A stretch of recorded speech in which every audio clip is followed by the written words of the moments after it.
The Villa d'Este is located in Tivoli, Italy, and was originally a monastery connected to a small church. The idea for the expansion of the villa began in 1550 when Cardinal Ippolito II was appointed governor. He worked with Piero Ligorio, an artist, architect, and archaeologist, to create the plans for the villa. Work began on the landscape in 1563, but it wasn't fully completed until after the cardinal's death in 1572.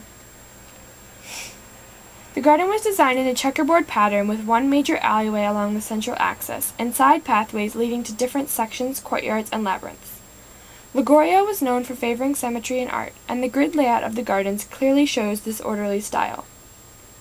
Multiple fountains, waterfalls, and pools were constructed as well, adding the sound and movement of water throughout the garden so as not to have a stagnant atmosphere. A water system, based on Roman aqueduct technology, was built to supply water to these many fountains, which are all interconnected through a series of water conduits. This connection structure of the fountains is symbolic of actual Italian rivers, and the movement of water is a major theme throughout the garden. In addition to this water theme, the garden was designed as an artistic experience for visitors. This not only includes the vast amount of mythological statues at the fountains, but also the shapes of the pathways and the plant life that surrounds them. Multiple pathways create the option of choosing different directions to explore the gardens and landscapes, and the many slopes and edges convey the garden as an object or shape and not just a path through the plant life. The garden design, including the placement of fountains and water conduits, is based on the relation of rivers and cities. One of the most prominent replicas is that of the Fountain of Rome, also known as the Rometta. The fountain depicts a small version of ancient Rome, with 7 groups of buildings suggesting the 7 hills of Rome. The Tivoli fountain, or the oval fountain, is also representative of water sources, specifically those entering the city of Tivoli.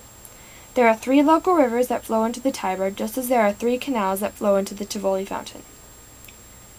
The main public access into the garden is at the base of the hillside, and is recognizable by 4 columns. Upon entering, the pathway is flanked by fountains. These fountains add the effect of the sound and motion of water, leading guests to follow its path into the garden.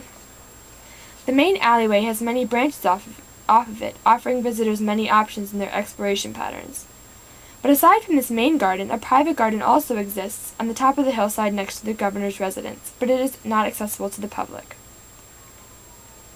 The villa was created as a lavish home for the governor, meant to impress any guest that he might have.